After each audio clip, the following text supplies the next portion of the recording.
Messieurs, dames, bienvenue ici, Arthur, WNBF 2026 en septembre, classique physique. On va vous présenter la séance dos. On va tout arracher. Let's go! Du coup là on commence avec un tirage vertical en uni sur la séance pull d'Arthur parce que par défaut il a des bons trapèzes, une bonne épaisseur, donc moi l'objectif c'est de rajouter du volume en priorité sur ses grands dorsaux. C'est le moment où il est le plus frais dans la séance, donc c'est aussi le moment où on en profite pour bien s'arracher dessus. Et après on déroule la suite de la séance tranquillement. On va essayer de faire un focus principalement sur sa capacité à bien recruter son grand dorsal et pas compenser avec l'arrière d'épaule ou avec les bras, sachant qu'il a des bons bras, donc on va checker ça de suite. C'est un truc que j'ai appris avec Anto et Joe Bennett, c'est le fait, quand tu fais ton mouvement, d'arrêter de tirer pour tirer, essaie de contracter volontairement le muscle que tu veux. En fait, le problème, c'est que si tu tires comme un débile, tu vas prendre en force, tu vas prendre en muscle, mais à un bout d'un moment, tu vas être limité parce que ta prise de force, elle sera pas cohérente par rapport à ta prise de muscle, tu vois. Et c'est pour ça que, tu vois, la connexion cerveau-muscle, ça a souvent été en mode ah, vas-y, c'est de la merde, on s'en branle, tu vois. Sauf que pour mettre de la tension là où est-ce que tu veux réellement, t'en as besoin. Quand tu regardes aujourd'hui tous les gros body, genre Chris Bumstead ou Ramon Dino, tout leur training, tout est contrôlé, tous les muscles sont squeezés, mais à la perfection, tu vois. Après, c'est pas facile à appliquer sur un hack squat ou sur une presse, mais sur des exos comme celui-ci, l'objectif c'est que sur chaque rep, tu viennes cramper à chaque fois.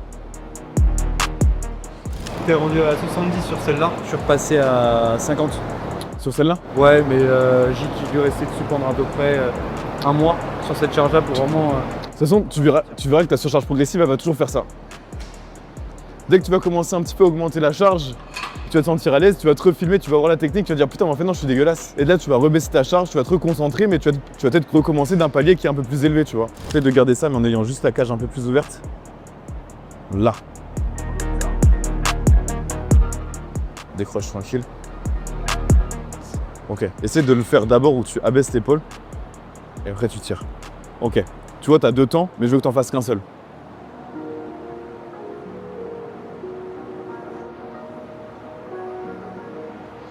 Donc là, on s'échauffe tranquille et puis après on s'arrache la tête sur le dos. Let's go! Tu le sens bien dans le grand dorsal? Nickel. Toujours un peu plus de facilité à. Sentir le droit que le gauche? Le gauche là, tu l'as bien ou c'est chaud? Ouais, j'ai bien. Ok. Et j'ai un peu moins bien. Regarde, lève, abaisse et tu tires. Ok. Viens bien emmener le coude le plus bas possible. Direct le plus bas. Voilà. Le plus bas direct. Ok. N'oublie pas. Le temps. Le truc qui est bien quand t'as un mec qui est plus fort que toi, c'est que quand toi t'es en prise de masse mais que lui il est en prep, ben tu le rattrapes sur la force au final. Donc on met les mêmes perfs maintenant parce qu'avant il me fumait bien surtout. Maintenant c'est rattrapé. Ça me régale ça. C'est combien là? Là je suis à 81 ce matin. Putain, t'es plus fort que moi maintenant. C'est agile, 81. Et j'ai jamais pesé ça de ma vie. Et je suis bien encore, hein. J'ai les abdos, j'ai les veines, j'ai les stries, c'est cool, tu vois.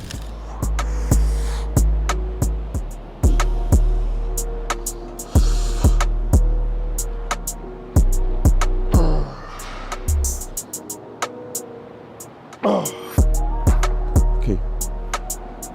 Bien se passer. Tu montes, je pense que tu montes à 3,5. Ouais. Clean. Ouais, Et après ou à voir comment je ressens celle-là. Ouais. Peut-être que 15 ou 10. Vas-y, je suis chaud.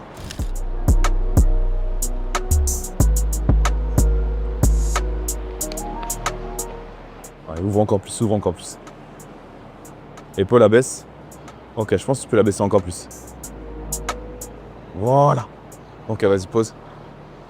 Ouais, 3,5. Hein? 3,5 ça va. 3,5. Mais par contre, tu vas voir la différence de force entre la droite et la gauche. Ok. Souvent, genre, il m'en reste peut-être 3 en plus à.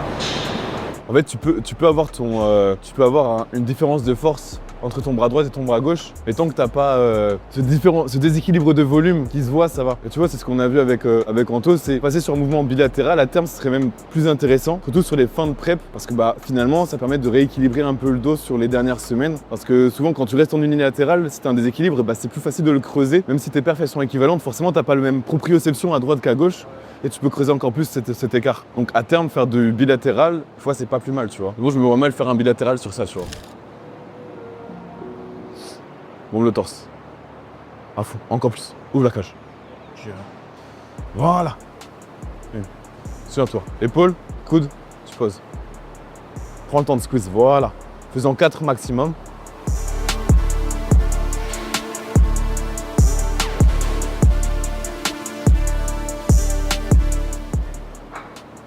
Après, là où j'aime bien placer de l'unilatéral, au départ, c'est peut-être pour aider à la proprioception. Vu que tu peux un peu plus ajuster ton placement, pour apprendre à bien cibler ton grand dorsal, là, ça va être intéressant. L'unilatéral, pour avoir un bon ressenti. Ouais, si jamais tu as du mal à sentir en bilatéral, ok, tu te fais une petite session de 8 à 12 semaines, tu progresses sur ton unilatéral, t'es à l'aise, tu repasses sur un bilatéral, comme ça, bah, t'évites de créer des déséquilibres à droite comme à gauche, tu vois. On met 3 plaques et 15. Allez, go, on s'arrache la tête. Faut voir que tu me gueules dessus, hein. Ouais. Ah ouais.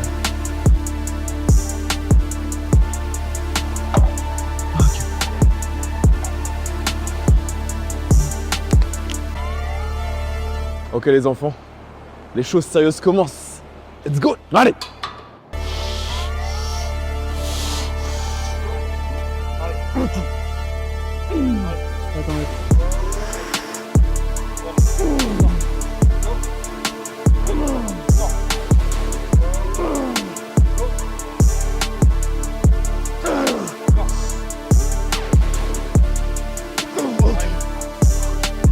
What the fuck, mec.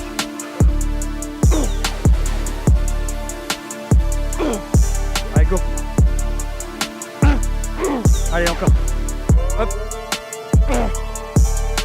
Go. Encore.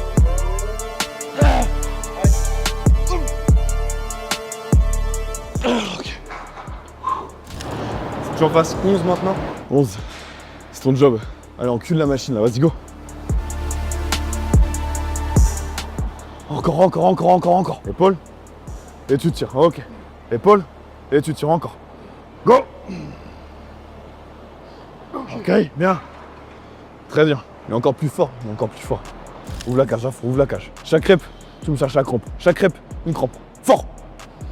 Voilà. Chaque rep, elle compte. Go. Ok. L'avantage de ces machines quand elles sont sympas, c'est qu'une série, le dos il est plein à craquer. On regarde la même ou on baisse un peu? On baisse un peu.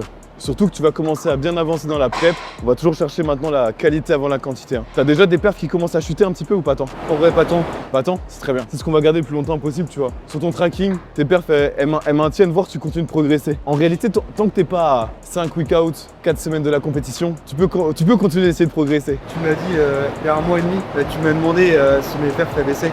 Je t'ai dit que ça commençait à chuter, stagner. Ouais. Tu m'as dit c'est pas normal, énerve-toi.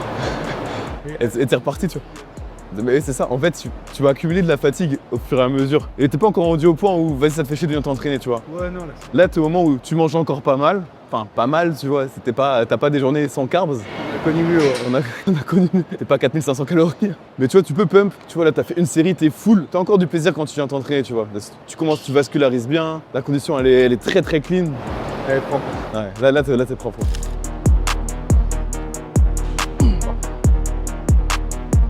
Allez, ça descend. Ok. Encore. Hop. Go. Ok.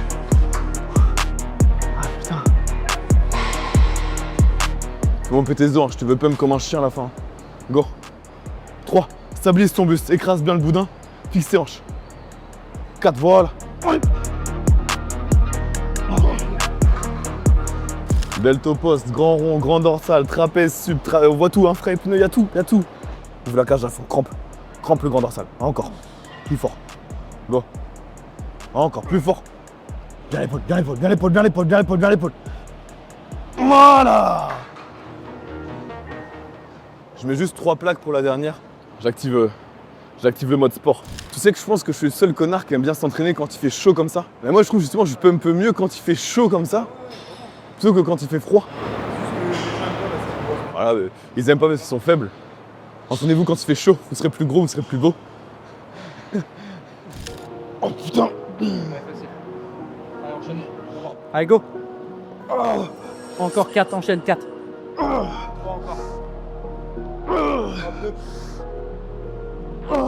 Dernière. Encore. Dernière.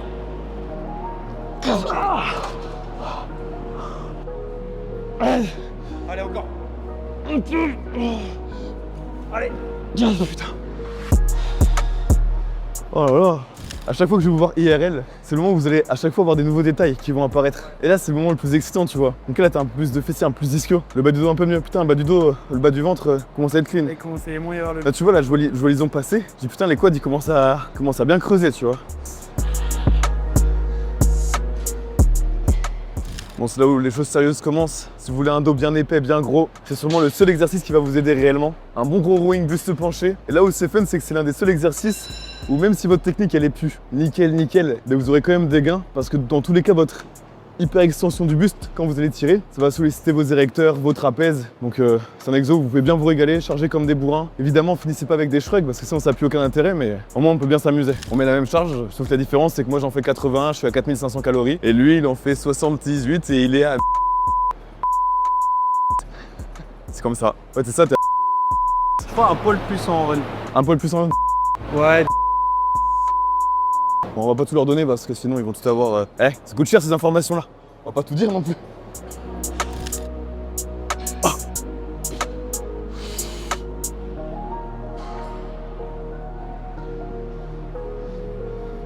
Là où s'entraîner en chaussettes ça va être intéressant, c'est parce que souvent avec les chaussures, avec des semelles un peu molles, sur les mouvements type SLDL, RDL, squat, rowing, vous avez lourd, vous avez un risque de déséquilibre à cause de vos semelles, donc enlevez-les, mettez-vous en chaussettes, ou alors achetez des chaussures d'haltéro directement, mais bon, sur un mouvement de rowing pas top, vous serez plus stable directement et moins de risque de vous blesser ou de perdre l'équilibre ou quoi que ce soit. Donc c'est pour ça que sur les gros mouvements en poly, si vous voulez vous mettre en chaussettes, il n'y a aucun mal avec ça. C'est même ce que je recommande à tout le monde si vous avez des running quand vous vous entraînez ou quoi que ce soit. Ou alors investissez dans des Converse.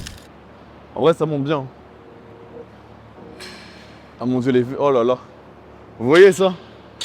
Ça dans quelques semaines, ça sera fou, ça sera fou. Fou. Et ce que je trouve fou avec le rowing, c'est que c'est le seul mouvement où quand tu fais l'exercice, t'as l'impression que la barre elle monte plus.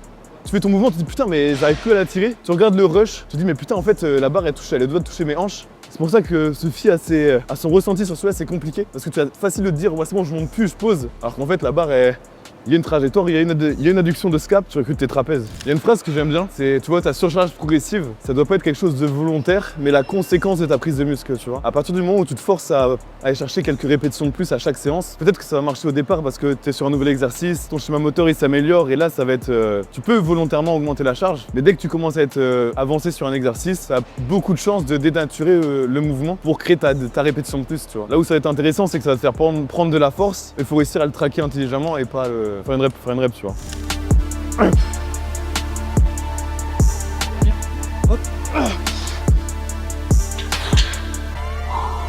Ouais, faites pas de shrug, mais s'il y en a, c'est pas grave. 2, 8, ça va. Allez, go. Tire ça. 3 encore, tire ça. 4, tire ça plus fort. One more. Fini là. Yes. Bien. Pleine prise de masse, c'était à combien? 96. Ah putain. On a fait un bon nettoyage quand même. Hein.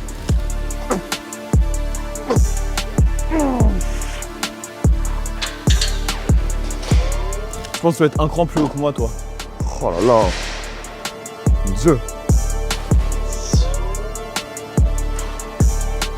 Mec, c'est énorme, c'est vraiment énorme. Hein. Oh là, mais regardez-moi la vitesse qu'il me met. Let's prenne. Ouais, fais là-haut, je vais voir. C'est insane. Ça va être. Ça va être sale. Ça va être le choc. Ça va être vraiment sale. Road to 6% body fat.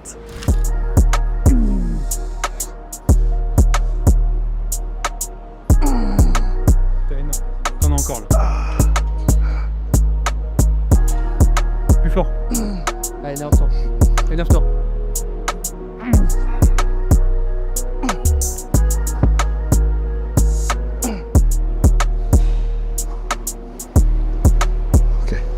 Ok, je te veux l'épaule en premier. Ok, c'est ça. Reviens les deux épaules sur le même plan. Là. Ok, l'épaule sur le même plan. Voilà, et tu tires. Un peu plus loin derrière. Regarde, tu vas le sentir. Là. Tu vois ou pas, c'est ce petit. Tu laisses partir l'épaule pour bien t'étirer. Laisse partir la scape, tu ramènes la scape et tu tires fort. Ok. Pour ceux qui se demandent s'il vaut mieux commencer par un tirage horizontal ou un tirage vertical pour focus le grand dorsal dans votre séance, partez du principe que si vous avez le coude en avant du plan du buste, les mouvements c'est les mêmes. Sauf que sur votre tirage vertical, vous allez parcourir une plus grande amplitude.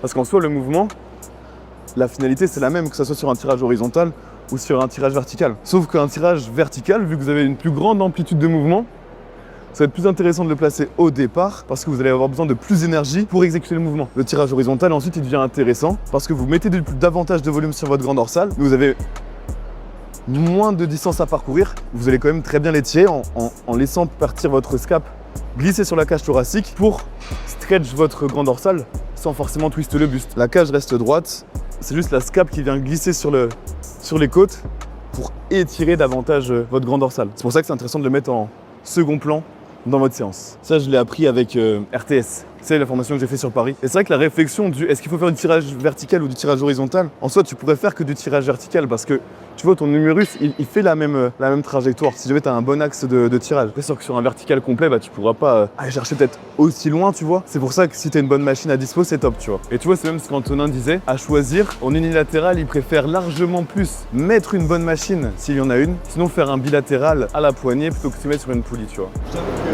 y a ce côté redondance, quand je m'entraîne à Basic Fit, c'est de faire tirage poulie haute, je remonte, j'ai tirage coude ouvert à la machine, et je redescends, Ouais, tirage mis à la machine. Ouais, ça pourrait être de changer un petit peu, tu vois. Ouais, parce que j'ai vraiment l'impression de faire la même à chaque fois. Ouais. Si vous voulez savoir si vous vous entraînez dur sur le dos, faut que j'arrête de faire des messages où je parle à la deuxième personne du pluriel. Je parle à une personne, à toi, je te parle. Si tu veux savoir si tu t'entraînes dur sur le dos, t'as juste besoin de regarder tes mains. Si jamais t'as quelque chose qui ressemble à ça, voire pire, normalement on devrait être pas trop mal. Normalement ton dos il devrait ressembler à ça plutôt qu'à ça, ok? La série est... Fais ta série et on voit après. C'est bon? Elles sont là, mais elles sont pas... C'est parce qu'il a les mains moites, c'est pour ça. Ça cache un petit peu là. Et voilà, il y a la petite crème pour les mains aussi. Après, il prend soin de lui, c'est un avantage. Il est en prépa, faut qu'il soit beau sur scène. Ouais, je suis crasse-pouille encore. Faut pas le dire, ça, faut pas le dire. Sur la plupart des mouvements, j'aurais envie de te dire, vas-y, tire et ferme ta gueule, vas-y, normalement, tire et bourrine et t'auras un gros dos, tu vois. Mais je pense qu'à partir d'un certain niveau, ça devient intéressant de comprendre ce que tu fais, tu vois. De mettre de l'intention derrière parce que, tu vois, par exemple, là, imagine, t'as que cette poulie-là, elle est maxée à 80 kg, tu tires comme un débile pendant 2 ans, au bout de 2 ans, tu la maxes, mais que tu vois, t'as pas atteint le plein potentiel de ton dos. Là, ça va être intéressant de mettre de l'intention derrière, baisser un peu la charge, revoir ce que tu fais et tu progresseras d'autant plus, tu vois. Parce que tous ces courses, on voit les 80, tu la max pour genre 15 reps. On te dit pas maintenant, si tu veux recruter ton dos, faut que tu mettes 50. L'ego il prend un coup. L'ego, je suis d'accord que l'ego peut prendre un coup, tu vois. Je suis sur mes EA de ESN là. Elles sont bonnes. Allez, page ESN. Fitness sur nutrition, moins 10% avec le code EC10. Vous avez tout dessus. Whey, crème de riz, créatine, tous les minéraux, toute la micronutrition. Vous pouvez vous régaler. En plus, c'est pas cher. Avec le code promo, moins 10% sur votre commande, bénéf. Ça c'était moi en février. Ensuite avec 2-3 mois de coaching avec Manu en mai. Et là ça c'était il y a 5-6 jours Ouais. à peu près. Poids plus bas. Poids beaucoup plus bas, là j'étais à 96. Là je devais être à peu près à 82-83. Et là on était à 78 à peu près. Voilà. Beaucoup plus écorché. Plus sec. Mieux. On a combien de temps d'évolution sur la side? La première que je t'ai montrée, on était en février. 6 mois d'évolution sur la side, découpé. Là, l'objectif par la suite, c'est de choper du fessier. Le haut est sec, il sera sec sur scène, c'est sûr. Maintenant, on découpe le fessier. Les quads sont bien. Je sais qu'il y a un petit peu de posing et puis bah après, c'est tout droit. Hein. La condition sera là, le volume sera là, le posing sera là. Le reste, on décide pas. Ce sera les juges. Bon. Prise, ouais. Yes. Yes. 5, encore. Tiens. Ok. Voilà. Go, encore. À mon tour de m'amuser un petit peu.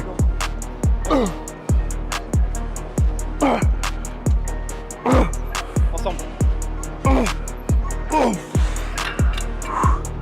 Ah là là. Fais-moi une double biceps.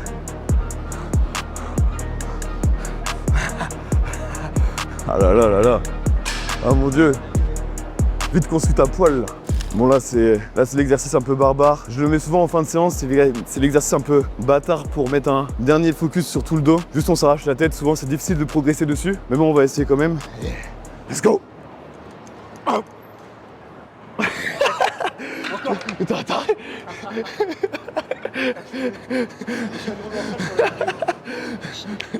20, 19, 18. Moi je me suis dit, elle est un peu trop nulle.